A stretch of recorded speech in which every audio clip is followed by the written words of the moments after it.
حضرت عبداللہ بن عمر رضی اللہ تعالیٰ عنہ سے روایت ہے کہ ایک آدمی نے رسول اللہ صلی اللہ علیہ وسلم سے پوچھا، کون سا اسلام بہتر ہے؟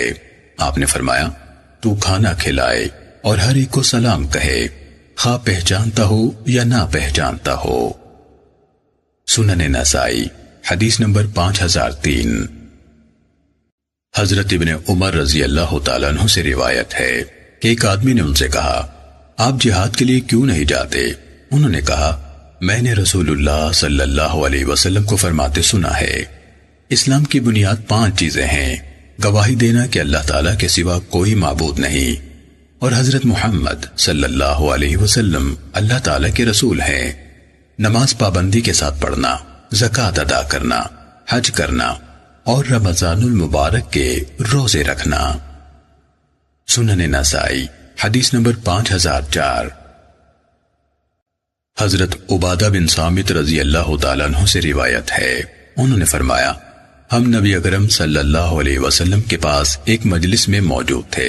آپ نے فرمایا، مجھ سے بیعت کرو کہ اللہ تعالیٰ کے ساتھ کسی کو شریک نہیں بناؤ گے، چوری نہیں کرو گے، زنا نہیں کرو گے۔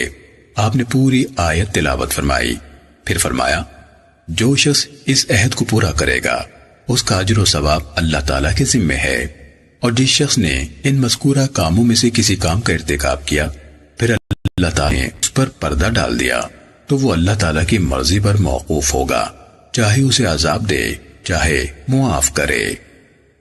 سنن نسائی حدیث نمبر 5005۔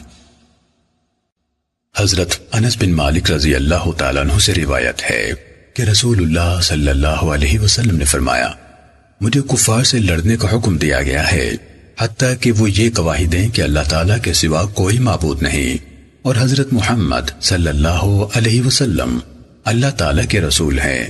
جب وہ یہ گواہی دیں کہ اللہ تعالیٰ کے سوا کوئی معبود نہیں اور حضرت محمد صلی اللہ علیہ وسلم اللہ تعالیٰ کے رسول ہیں، اور ہمارے قبلے کی طرف منہ کر کے نماز قائم کریں، ہمارا ذبح شدہ جانور کھائیں اور ہماری طرح نماز پڑھیں، تو ان کے جان و مال ہم پر حرام ہے، الا یہ کہ ان پر کوئی حق بنتا ہو۔ ان کے وہی حقوق ہوں گے جو مسلمانوں کے ہیں، اور ان پر وہ فرائض عائد ہوں گے جو مسلمانوں پر عائد ہوتے ہیں۔